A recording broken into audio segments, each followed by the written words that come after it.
कहानी की शुरुआत में हम एंडी नाम के एक आदमी को देखते हैं जिसके ऊपर हत्या का आरोप था। उसने अपनी बेगुनाही साबित करने की लाख कोशिशें की, मगर उसके बावजूद उसे 2 उम्र कैद की सजा सुना दी गई। यानी अब वो 40 साल तक जेल में बंद रहेगा।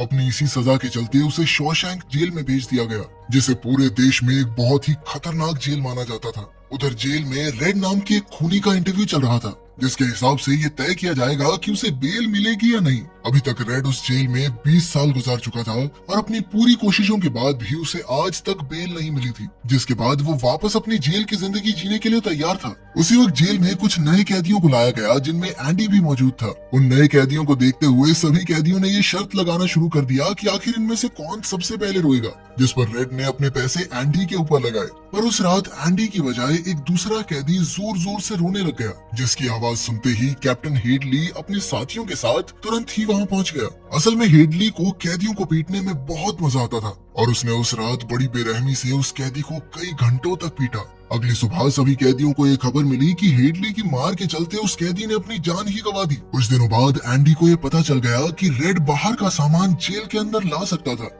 और इसीलिए वो एक दिन रेड से मिलने के लिए गया। अब एंडी चाहता था कि रेड उसके लिए एक ईंट तोड़ने वाले हथौड़े का इंतजाम करे। रेड को लग रहा था कि शायद एंडी इसका इस्तेमाल जेल से भागने के लिए करने वाला है, पर एंडी ने इस बात से साफ इनकार कर दिया। जिसके बाद रेड ने इस काम के लिए हामी भरते हुए एंडी को सिस्टर्स नाम की एक गैंग से सावधान रहने को कहा, जिनका लीडर बॉक्स आए दिन कैदियों को परेशान करता था। कुछ दिनों बाद एंडी भी ये समझ गया कि अब बॉक्स की नजर उसके ऊपर है। अपनी कैद के शुरुआती दिनों में एंडी का ज्यादातर समय कपड़े धोने या फिर सिस्टर्स से लड़ने में जाता था, पर इसके बावजूद भी एंडी और रेड के बीच में दोस्ती हो गई। वो दोनों अपना ज्यादातर समय एक दूसरे के साथ बातें करते हुए ही बिताने लगे और जैसे ही छत पर काम करने के लिए भर्ती शुरू हुई तो रेड ने जुगाड़ लगाकर एंडी और अपने बाकी दोस्तों को अपने पास ही बुला लिया। और एक दिन काम करते हुए एंडी ने सुना कि हेडली को इस बार काफी ज्यादा टैक्स भरना था, जिस वजह से वो काफी परेशान था। अब यहाँ आने से पहले एंडी बैंकर था, तो उसने अपने दिमाग का इस्तेमाल करते हुए उसे बताया कि कैसे वो इस टैक्स को भरने से बच सकता है। साथ ही उसने कहा कि आप भर भी क्यों रहे हो खुद से, मैं भरता हूँ आपका ITR। पर इसके बदले उसे अपने दोस्तों के लिए चिल्ड बियर चाहिए थी, जिसके लिए हेडली पहले तो तैयार नहीं था,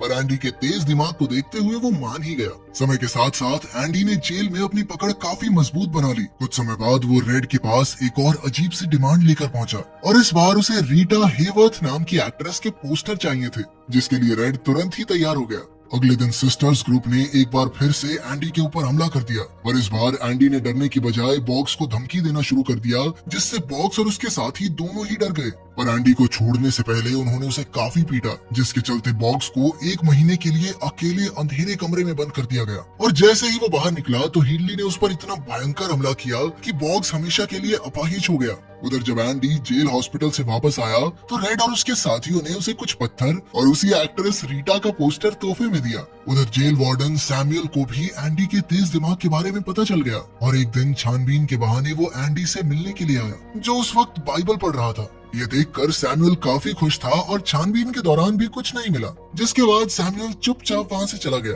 अगले दिन एंडी को पता चला कि उसे अब जेल की लाइब्रेरी में ब्रुक्स नाम के कैदी के साथ काम करना था और इसके बदले में वो पुलिस वालों की टैक्स बचाने में मदद करने वाला था। और जल्द ही उसे जेल की लाइब्रेरी को और बड़ा करने का आइडिया आया और वार्डन से सलाह करने के बाद उसने सरकार को चिट्ठियां लिखकर इसके लिए पैसे की मांग की। धीरे धीरे एंडी आसपास की जेलों में भी मशहूर होने लग गया और अब तो वार्डन की अपनी रिटायरमेंट को प्लान करने में मदद कर रहा था। एक दिन अचानक से ब्रुक्स को कुछ हुआ। ब्रुक्स आमतौर पर काफी शांत रहता था, लेकिन एक दिन अचानक से उसने एक कैदी को पकड़कर सभी पर चिल्लाना शुरू कर दिया।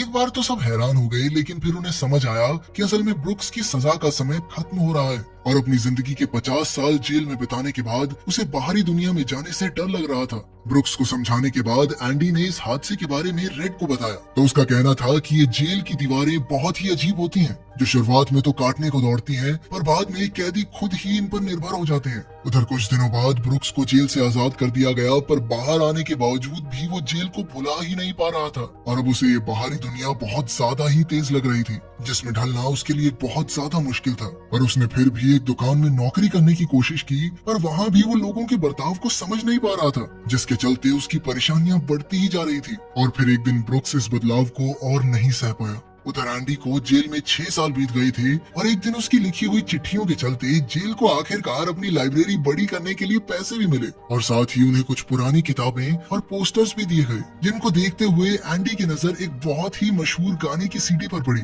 और अब वो सभी कैदियों को वो गाना सुनाना चाहता था और इसीलिए अपने साथियों के साथ मिलकर उसने वार्डन को बाथरूम में बंद करके इस गाने को जेल के स्पीकर्स पर बजा दिया, जिसकी आवाज कानों में पड़ते ही खूंखार से खूंखार कैदी एकदम शांत हो गया। पर एंडी की इस हरकत की वजह से उसे 2 हफ्तों के लिए अकेले अंधेरे कमरे में डाल दिया गया।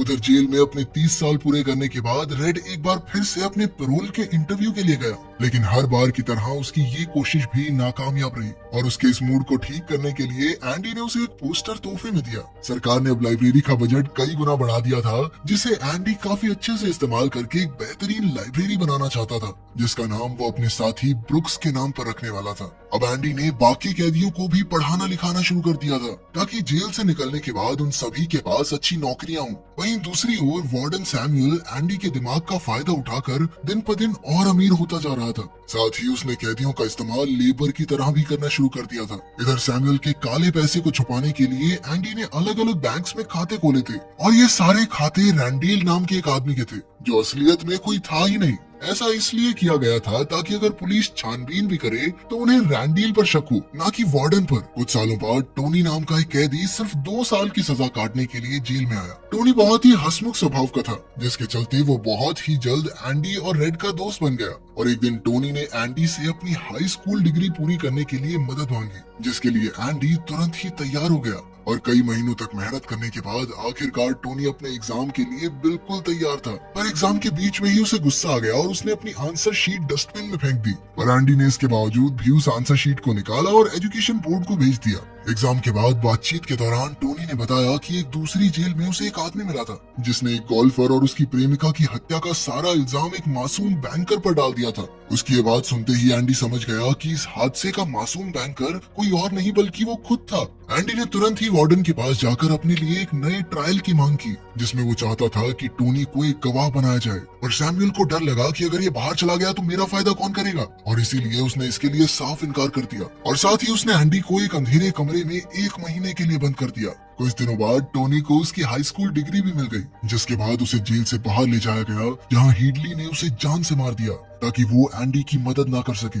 इसके बाद सैमुअल ने एंडी को जाकर टोनी की मौत की खबर सुनाई और उसका कहना था कि टोनी को गोली जेल से भागते वक्त लगी थी। पर एंडी इस बात को मानने के लिए बिल्कुल तैयार नहीं था और अब तो उसने वार्डन की मदद करने से भी साफ इनकार कर दिया। पर वार्डन ने धमकी देते हुए बताया कि अगर उसने ऐसा किया तो वो जेल लाइब्रेरी हमेशा के लिए बंद कर देगा। उस अंधेरे कमरे से निकलने के बाद जब एंडी रेड से मिला तो उसने उसे अपने प्यार और परिवार के बारे में बताया कि कैसे अपने काम को लेकर जुनून की वजह से वो अपनी पत्नी से दूर हो गया और इसीलिए वो खुद को अपनी बीवी के कत्ल के लिए जिम्मेदार मानता था। साथ ही एंडी ने उसे बताया कि उसका बस अब एक ही सपना है, किसी भी तरह इस जेल से निकलकर मेक्सिको के एक बीच पर पहुंचना, जहां वो अपनी जिंदगी की नई शुरुआत कर सकता है। उसने रेड को भी अपने साथ चलने का बुलावा देते हुए एक खास जगह का पता बताया जहां उसने कुछ छुपाया हुआ था और वो चाहता था कि जेल से निकलने के बाद रेड उस जगह पर जाए। अगले दिन से एंडी ने एक बार फिर सैमुअल के लिए काम करना शुरू कर दिया, जिसके चलते रेड काफी चिंता में था और तभी उसे पता चला कि एंडी ने बाकी कैदियों से 6 फुट लंबी रस्सी का जुगाड़ करने को कहा था और ये बात सुनते ही रेड काफी ज्यादा डर गया। अगली सुबह जब एंडी अटेंडेंस के लिए नहीं पहुंचा तो कुछ देर बाद ही पता चला कि वो जेल से भाग गया है। असल में उसने रॉक हैमर की मदद से एक गुफा बनाई थी, जिसे उसने उस एक्ट्रेस के पोस्टर से ढका हुआ था और दीवार से निकलने वाली मिट्टी को वो अपनी जेब में भरकर ग्राउंड में खाली करता था। और बीती रात एंडी ने वार्डन के कई सारे जरूरी कागज और किताबें एक बैग में रख ली थी, जिन्हें वो अपने साथ ही ले गया। इधर जब सैमुअल और उसके साथी एंडी को ढूंढने में लगे थे, उसी वक्त एंडी ने वार्डन के सभी बैंक्स में जाकर रैंडील बनकर सारे पैसे निकाल लिए और साथ ही उसने वार्डन के काले कारनामों के सबूत भी एक मीडिया हाउस तक पहुंचा दिए, जिसके बाद चारों तरफ वार्डन के कारनामों की वजह से हड़कंप मच गया। साथ ही हेडली को टोनी के कत्ल के इल्जाम में पकड़ लिया गया और साथ ही उनके बाकी साथी भी फंस गए। पर जैसे ही पुलिस वार्डन को पकड़ने के लिए उस तक पहुंची तो वो गोली से मारा गया।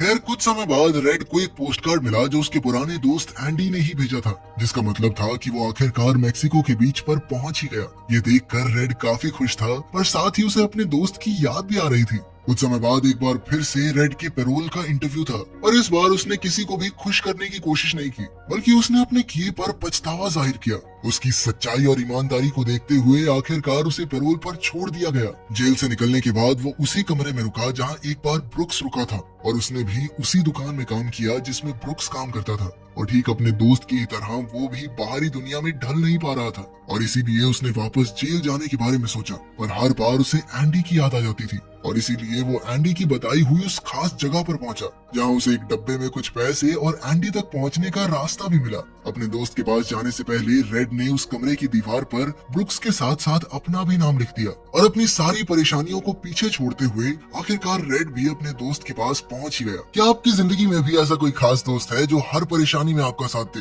कमेंट्स में जरूर बताना। मिलते हैं अगली वीडियो में।